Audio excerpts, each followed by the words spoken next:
अस्सलाम वालेकुम, मेरा नाम है बाबर आशमी। आप देख रहे हैं क्रिप्टो 1.0 बिटकॉइन की और S&P 500 की क्विक अपडेट के साथ आपके साथ हाज़िर हूँ। और हम बात करते हैं कि बिटकॉइन हमें डाउन जाता हो क्यों नज़र आ रहा है।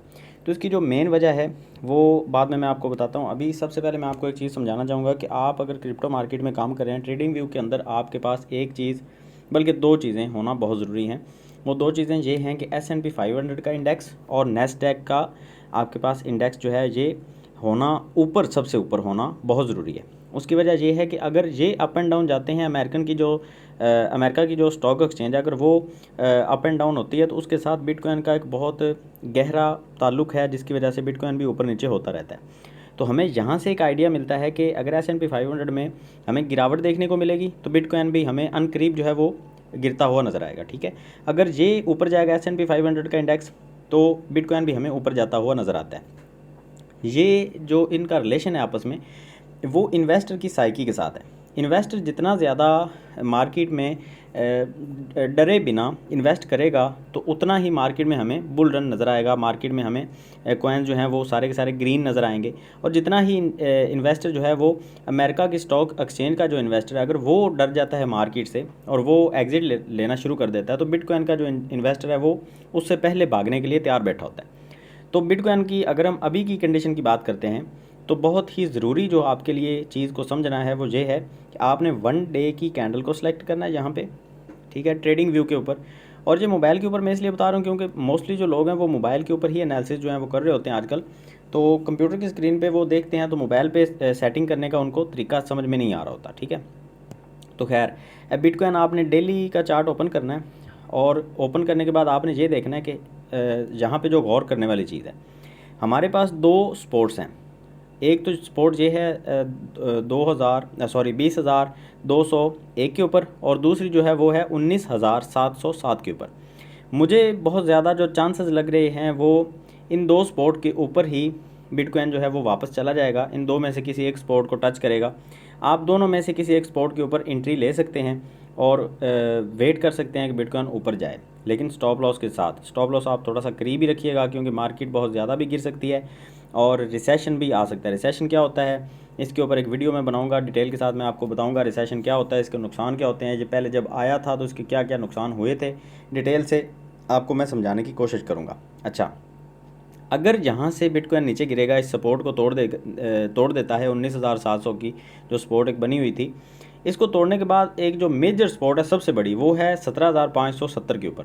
अगर ये भी सपोर्ट टूट गई तो इसके बाद जो बिटकॉइन है वो हमें कहीं भी रुकता हुआ ठीक तरीके से नज़र नहीं आएगा। तो सबसे पहली हमारी जो उम्मीद है वो कहाँ पे है, वो है 20,200 के ऊपर। दूसरी हमारी जो तगड़ी किस्म की उम्मीद है वो है 19,700 के ऊपर।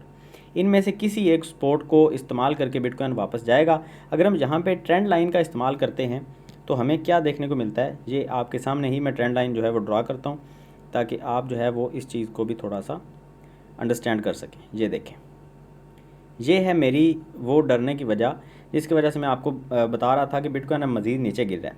क्योंकि ये जो सपोर्ट लाइन थी, अगर इसको टच करके ये रेड कैंडल जो है, इसके बाद एक कैंडल यहाँ पे ओपन होकर ऊपर चली जाती, ठीक है, तो इस ट्रेंड लाइन के ऊपर ऊपर मार्केट जो है वो हमें ऊपर जाती हुई नज़र आनी थी। लेकिन अभी क्योंकि इस ट्रेंड लाइन को मार्केट ने तोड़ दिया और ये जो एक चार्ट पैटर्न बना था, ये चार्ट पैटर्न था असेंडिंग ट्रायंगल का। ये देखें, ये आप गौर करें, असेंडिंग ट्रायंगल का एक चार्ट पैटर्न था। इसको तोड़ के बिटकॉइन ने ऊपर निकलना था और कम से कम बिटकॉइन ने यहाँ तक जाना था। जैसा कि मैंने आपको बताया था कि अगर कोई बुरी खबर ना आई तो मार्केट हमें बहुत ज़्यादा बुलिश नज़र आएगी और बिटकॉइन हमें बहुत जल्दी 25,800 के ऊपर नज़र आएगा। लेकिन हुआ क्या कि रशिया जो है वो डिफ़ॉल्ट होना शुरू हो गया, जिसकी वजह से बिटकॉइन और S&P 500, नेस्डैक 100, ये सारे के सारे जो इंडेक्स हैं वो हमें डाउन जाते हुए नज़र आ रहे हैं। तो खैर इस वीडियो को ज़्यादा लंबा नहीं करेंगे। अगर आप बिटकॉइन के अंदर एंट्री लेना चाहते हैं या बाकी किसी भी कॉइन के अंदर, तो आपने रिस्क मैनेजमेंट लाजमी देख लेनी है। और अभी मार्केट थोड़ी सी डाउन जाएगी तो अगर आपके पास USDT पड़े हैं, उनको एक तो आपने ये करना है कि आपने USDT को USDC में कन्वर्ट करना है। ये जो USDC है ना हमारे पास, ये वाला कॉइन, आपने इसके अंदर, ये देखें मैं आपको समझाऊँगा थोड़ा सा, यहाँ पर इसके बारे में भी बात कर लेते हैं। यहाँ पर देखें, इसकी डोमिनेंस चेक करें, ठीक है। और मैं आपको USDC वैसे भी जो है ना कॉइन, इसके बारे में भी थोड़ा सा समझा देता हूँ। यहाँ पे हम इस कॉइन का चार्ट ओपन करते हैं USDC का। ये जो अभी हमने देखा है वो सॉरी USDC।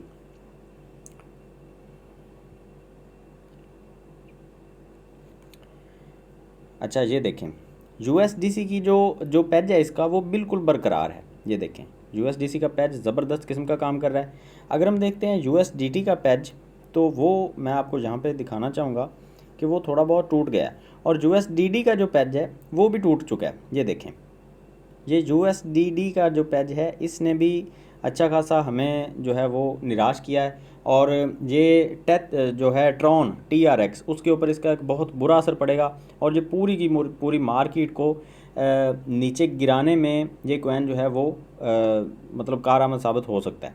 कारआमद तो नहीं कह सकते क्योंकि ये कोई अच्छी खबर तो नहीं है, खैर, लेकिन खैर अगर आपके पास USDT पड़े हैं तो उनको USDC में कन्वर्ट करें, और अगर आपके पास USDD है तो फ़ौरन इससे एग्ज़िट लें। USDT को भी थोड़ी सी नज़र हम एक नज़र देख लेते हैं, पता चलेगा क्या बनता है। ये देखें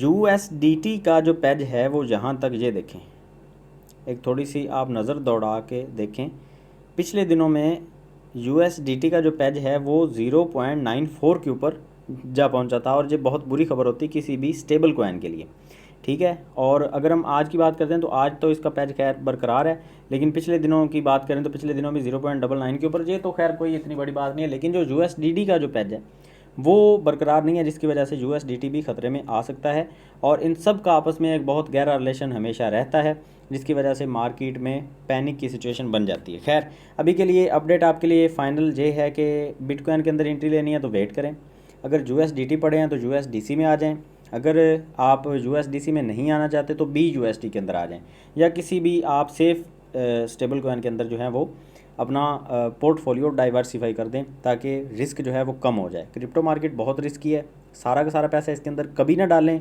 और कोशिश करें कि आपके पैसे मुख्तलिफ एक्सचेंजेस के ऊपर, वॉलेट्स के अंदर और मुख्तलिफ करेंसीज़ के अंदर डाइवर्सिफाई हों, किसी एक करेंसी के अंदर कभी भी अपना पोर्टफोलियो रख के ज़ाया ना करें।